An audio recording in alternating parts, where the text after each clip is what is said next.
ఒక సదుద్దేశం, ఒక సదాశయం లేకుండా ఒకరు కన్యాకుమారి నుంచి కశ్మీర్ వరకు నడిచిన అది ఒక నిరర్ధకమైన నడకగా చరిత్రలో మిగిలిపోతుంది.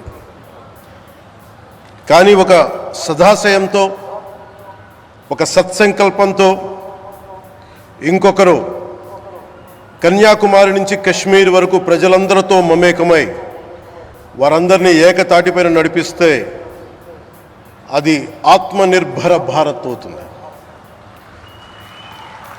అదే కన్యాకుమారి నుంచి కశ్మీర్ వరకు ప్రజలకి వారి పరిసరాల శుభ్రత యొక్క బాధ్యతను తెలియజేస్తే అది స్వచ్ఛ భారత్ అవుతుంది. అదే కన్యాకుమారి నుంచి కశ్మీర్ వరకు ప్రజల గుండెల్లో దేశభక్తి, ధైర్య సాహసాలతో నింపితే అది పటిష్టమైన, బలిష్టమైన భారతం అవుతుంది. అది ఒక రోజున అఖండ భారతం అయి తీరుతుంది. ఒక బలమైన భారత్ కోసం, ఒక దృఢమైన దేశం కోసం, జగత్తంతా వసుదైక కుటుంబం అనే భావన కోసం 4.5 దశాబ్దాలుగా పరితపిస్తూ, పరిశ్రమిస్తూ ఆ దారిలో ఎదుర్కొన్న ప్రతి పరాజయాన్ని, పడ్డ ప్రతి అవమానాన్ని నవ్వుతూ స్వీకరిస్తూ, వాటినే విజయాలకి ఇంధనంగా వాడుకుంటూ, దేశాన్ని అభివృద్ధి పథంలో నడిపిస్తూ, భారతదేశాన్ని ప్రపంచంలోనే 3వ బలమైన ఆర్థిక వ్యవస్థగా తీర్చిదిద్దేలా నడిపిస్తున్న మన ప్రియతమ ప్రధాని, మన గౌరవ ప్రధాని శ్రీ నరేంద్ర మోదీ గారికి నా తరపున 5 కోట్ల మంది ఆంధ్రప్రదేశ్ ప్రజల తరపున నా హృదయపూర్వక నమస్కారాలు.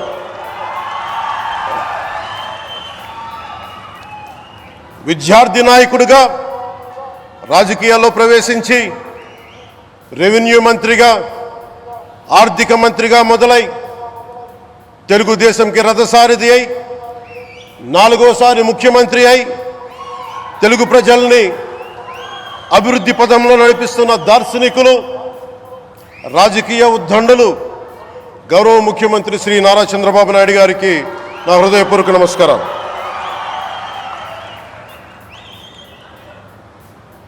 తోటి మంత్రివర్గ సహచరులైన ప్రతి ఒక్కరికి, నారా లోకేష్ గారికి, ఎన్డీఏ కూటమి శాసనసభ్యులకి, నాయకులకి, బీజేపీ నాయకులందరికీ పేరు పేరున నా నమస్కారాలు. కార్యకర్తలకి నా హృదయపూర్వక నమస్కారాలు. బీజేపీ నాయకురాలు శ్రీమతి పురంధేశ్వరి గారికి నా హృదయపూర్వక నమస్కారం. మా ఎన్డీఏ కూటమికి 164 అసెంబ్లీ స్థానాలు, 21 మంది పార్లమెంట్ సభ్యులనిచ్చి మమ్మల్ని వారి విలువైన ఓటుతో వేసి గెలిచిన ప్రతి ఒక్కరికి ఆడపడుచులకి, అక్క చెల్లెళ్ళకి, పెద్దలకి, పిన్నలకి, యువతులకి, యువకులకి పేరు పేరున నా హృదయపూర్వక నమస్కారాలు. ప్రజలు ఎన్డీఏ ప్రభుత్వాన్ని నమ్మారు, నిలబడ్డారు. అలా నిలబడినందుకే ఈ రోజున మన గౌరవ ప్రధానమంత్రి గారి సారథ్యంలో ఈ ప్రారంభోత్సవాలు కానీ, శంకుస్థాపనలు కానీ, అది దక్షిణ కోస్తా రైల్వే జోన్ కావచ్చు, కృష్ణపట్నం ఇండస్ట్రియల్ పార్క్ కానీ, గ్రీన్ హైడ్రోజన్ హబ్ కానీ, అనకాపల్లి బల్క్ డ్రగ్ పార్క్ కావచ్చు, 6 కొత్త రైల్వే ప్రాజెక్టులు కావచ్చు, వీటన్నిటిని వచ్చే పెట్టుబడి దాదాపు 2,10,000 కోట్ల రూపాయల పెట్టుబడులు, 7.5 లక్షల మందికి ఉపాధి అవకాశాలు.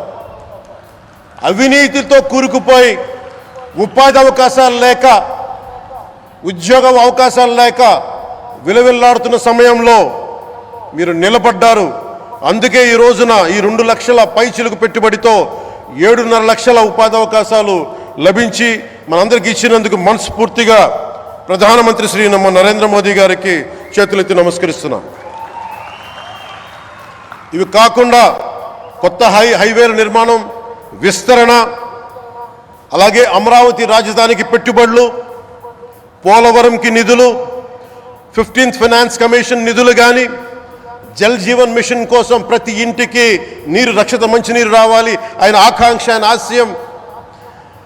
మనకు గంట కాదు 24 గంటలు రావాలని పడ్డ తపన ప్రధానమంత్రి గారిది. వీటన్నిటికీ చేయగలుగుతున్నాం, ముందు ప్రారంభించామంటే మీరు మా మీద పెట్టిన భరోసా, మా మీద పెట్టిన నమ్మకం, గౌరవ ప్రధానమంత్రి గారి మీద మీరు చూపించిన నమ్మకం. ఈ రోజున అది 2 లక్షల పైచులకు పెట్టుబడులుగా ఇక్కడికి వచ్చింది. ఎక్కడో మన మారుమూల గ్రామాల్లో 70 సంవత్సరాల పాలనలో గ్రామాలకి రోడ్డు లేదు. ప్రధానమంత్రి సడక్ యోజన కింద ఈ రోజున మనం మారుమూల గిరిజన గ్రామాల్లో కూడా రోడ్లు వేయగలుగుతున్నామంటే దానికి ముందుండి మాకు వెన్నుతట్టి మాకు నిధులు సమకూరుస్తుంది నరేంద్ర మోదీ గారు. భారతం అభివృద్ధి పదంలో ఎందుకు చేశారు ఇవన్నీ అంటే, భారతదేశం అన్ని రాజ్యాలు, అన్ని రాష్ట్రాలు ఏ ఒక్కరు కూడా అభివృద్ధిలో వెనకపడకూడదు. అది మనకి తెలంగాణ కావచ్చు, ఆంధ్రప్రదేశ్ కావచ్చు, ఆంధ్రప్రదేశ్లోని ఉత్తరాంధ్ర, రాయలసీమ, మనకి కోస్తాంధ్ర కావచ్చు, ఎక్కడా కూడా ఏ ప్రాంతం కూడా వెనుకపడకూడదు. అభివృద్ధిలో అందరికీ సమాన వాటా ఉండాలని చెప్పే ఈరోజు ఇన్ని పెట్టుబడులు. ఈ మోదీ గారి సంకల్పానికి, సహకారానికి, ఆయన గైడెన్స్కి మనస్ఫూర్తిగా నా కృతజ్ఞతలు. 5 ఏళ్ల అవినీతి అరాచక పాలనలో ఆంధ్రప్రదేశ్ అంధకారంలో కూరుకుపోయినప్పుడు ఆ రోజున మన ముందుకొచ్చి మేము ఎన్డీఏ కూటమితో మనం నిలబెడదాం, ఆంధ్రప్రదేశ్ ప్రజల ఆకాంక్షలు నిలబెడదాం, అభివృద్ధి పదంలో నడిపిద్దామని చెప్పి ఆ రోజు ఆశాజ్యోతిలో నిలబడ్డారు. అసలు అభివృద్ధికి ఆస్కారమే లేదు ఆంధ్రాకి అనే స్థితి నుంచి అభివృద్ధి అంటే ఆంధ్రానే అని చెప్పుకునేలా గౌరవ ముఖ్యమంత్రి గారి నాయకత్వం, చంద్రబాబు గారి నాయకత్వంలో, ప్రధానమంత్రి గారి నిర్దేశకత్వంలో, వారి సూచనలతో సహకారంతో క్యాబినెట్ కానీ, మంత్రివర్గ సహచరులు కానీ, ఎన్డీఏ కూటమి ఎమ్మెల్యేలు కానీ, మేమందరం కార్యకర్తలు అందరం కష్టపడతాం. అహిర్నిశలు రేయం భవళ్ళు కష్టపడతాం. దేశ ప్రగతిలో భాగస్వామ్యులు అవుతాం.